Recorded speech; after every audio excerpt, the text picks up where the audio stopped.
তো যারা আমার কথায় যদি কোনো জায়গায় ভুল ত্রুটি হয়ে থাকে ক্ষমা করে দেন, আর যদি ভুল হয়ে থাকে সমস্যাগুলি ধরাই দেন, সংশোধন করার চেষ্টা করবেন ইনশাল্লাহ। আসসালামু আলাইকুম সবাইকে। অনেকে ভাবেন যে আমি মনে হয় ওয়ার্কশপে নাই, ফোন দেন যে ভাই ভিডিও কই, ভিডিও দেখি না। ভিডিও দেবো কিভাবে, মানে ভিডিও করার মতো সময়টা এখনো হয়ে ওঠে না, প্রচন্ড প্রেশার যাচ্ছে, প্রচন্ড।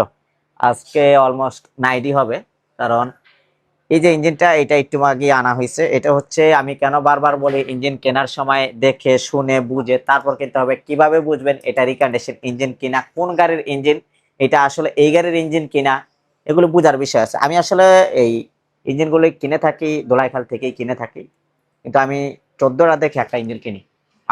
আমার কাছে যখন দোকানদারা ইঞ্জিন বেচে খুব বিরক্ত হয়ে যায়, মানে আমি পছন্দ ছাড়া আমি ইঞ্জিন আনি না, আমার পছন্দ না হওয়া পর্যন্ত।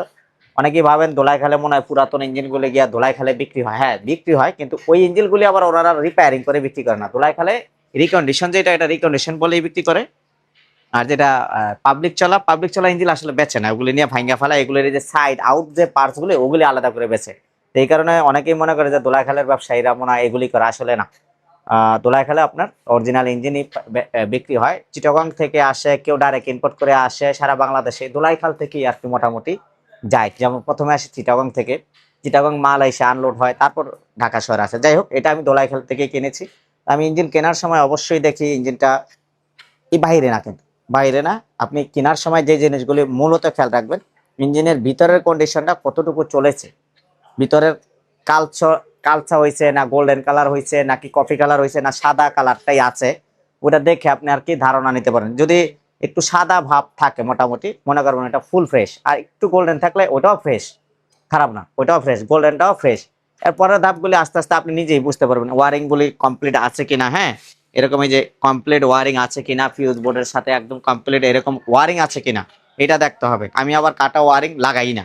আমাকে দোকানদারে বলে যে ভাই আপনি ওয়ারিংটা দিয়ে যান, 20-30 হাজার টাকা কম হয়ে যাবে। আমার এখানে এই সুযোগ নাই, আমি আর কি এই সুযোগটা করার মতো আর কি অবস্থাটাই রাখি নাই।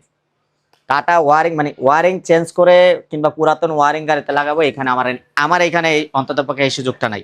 ওয়ারিং আমি হচ্ছে গিয়ে কমপ্লিট লাগানো ছাড়া, মানে রিকন্ডিশন ইঞ্জিন আনছি, এটার সাথে আমি ওয়ারিং লাগাবো একদম জ্যাক টু জ্যাক। আমি আবার কাইটা ছিঁড়াও লাগাই না, কেননা একটা গাড়ি যখন আপনি ইউজ করেন 5 বছর ইউজ করার পরে একটা ওয়ারিং আপনার ডিস্টার্ব হইতে পারে, ডিস্টার্ব হবে। এইটা পুরানো আর ওয়ারিং দ্বারা রাইখা যদি আপনি আবার একটা রিকন্ডিশন ইঞ্জিন লাগান, এতে দেখা গেছে ইঞ্জিন ভালো চললো, ওয়ারিং আবার বিভিন্ন ডিস্টার্ব করা শুরু করলো। আমি এই যে দেখেন, এটা হচ্ছে টয়োটা এলিয়নের, ওই যে এলিয়নটা, ওটা দেখাও, ওই যে এলিয়নটা, ওই যে ইঞ্জিনটা নামানো হয়েছে।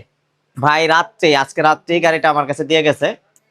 তো আমি কাজগুলো আর কি যত দ্রুত করা যায় আমি চেষ্টা করি, তবে ভালো ভাই। ওই যে ইঞ্জিনটা নামানো আছে, ইঞ্জিন অনেকগুলোই খোলা আছে, যেমন এইখানে একটা এই যে সিভিটি গিয়ার নামানো আছে, এইখানে একটা ওই যে গিয়ার বক্স টিআই ক্যারিনার ইঞ্জিন ওভারলিং হচ্ছে আর গিয়ার বক্সটা রিপেয়ারিং এর কাজ চলতেছে, এইটা তো অনেকগুলি আছে। ওইখানে আরেকটা ইঞ্জিন নামানো আছে, আর ওইটা হচ্ছে এলিয়নেরটা, এইমাত্র নামানো হইলো, ওইটা নামাইতেছে। আর এইটা আনা কমপ্লিট হয়ে গেছে। এখন এলিয়নের ভিতরে অনেকে আছে এসকরলার ইঞ্জিন ইনস্টল করেন, আবার অনেকে আছে প্রোবক্সের ইঞ্জিনগুলো ইনস্টল করেন। প্রথম অবস্থায় আপনার সমস্যাগুলি তেমন ধরা যায় না, ভিডিওটা বড় হচ্ছে কিন্তু বুঝাইতে হবে। প্রথম অবস্থায় সমস্যাগুলি ধরতে পারবেন না কেন, প্রথম অবস্থায় ঠিকই চলে মোটামুটি, যখন 2-1 মাস যায় তখন গাড়ির ইঞ্জিন নকিং টকিং বিভিন্ন ধরনের সমস্যা দেখা যায়। গিয়ার শিফটিং এ ধাক্কা দেয়, তারপর হচ্ছে গিয়ার নকিং করা শুরু করে, আর বিভিন্ন। এইটা জেনুইন অরিজিনাল এলিয়ন 2005-এর এই ইঞ্জিনটা। 2001, 2, 3, 4, 5, 6 পর্যন্ত যে এলিয়ন প্রিমিয়াম আসছে, এই ইঞ্জিনটা এই গাড়ির জন্য ইঞ্জিনটা ইনস্টল করতেছে। এটাতে কোনো না, আমি কাস্টমারকে বলেছি আপনাকে এলিয়নের ইঞ্জিন দেবো, এলিয়নের। এইখানে বুঝবেন কিভাবে, এখন বুঝাইতে গেলে এখানে কমেন্ট বক্সে অনেকেই আছে এটা এলিয়নের না, বাটপারে এই সেই। তো যারা বলবেন তারা আইসা সরাসরি আমার শিখাই দেওয়া যাবে যে এটা এলিয়নের না কিভাবে।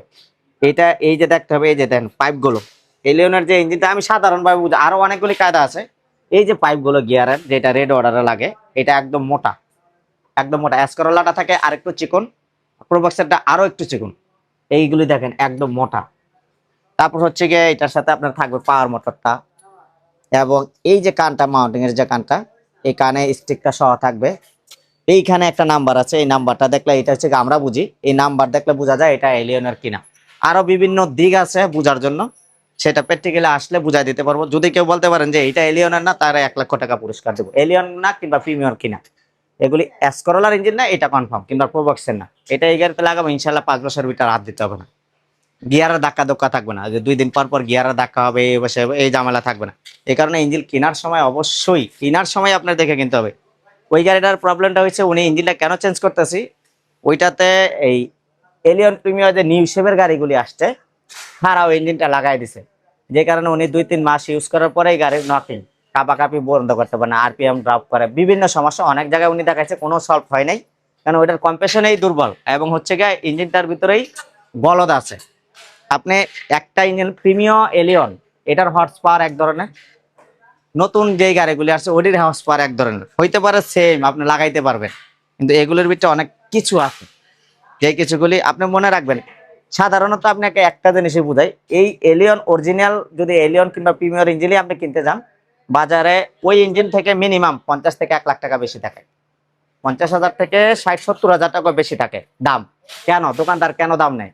নিশ্চয়ই কোনো কারণ আছে, আমি বাকি নাই বললাম। তো এই কারণে ইঞ্জিন কেনার সময় অবশ্যই দেখে শুনে কিনতে হবে। এই যে এটা হচ্ছে নিউ শেপের ইঞ্জিন লাগানো, আর এটা হচ্ছে ওল্ড শেপের। তো যেই গাড়িতে যেই গাড়ির ইঞ্জিন থাকে ওই গাড়ির ইঞ্জিন বসানোর চেষ্টা করুন, এত করে আপনার গাড়ির পারফরমেন্স ভালো পাবে। যখন অন্য গাড়ির ইঞ্জিন বসাইতে যান তখন মডিফাই, যখন আপনি ইঞ্জিন পান না, মডিফাই করে বসানো, ওইটা হচ্ছে পুরো ওয়ারিং সেট আপ করে বসাইতেছেন, তাইলে আর ঝামেলা নেই।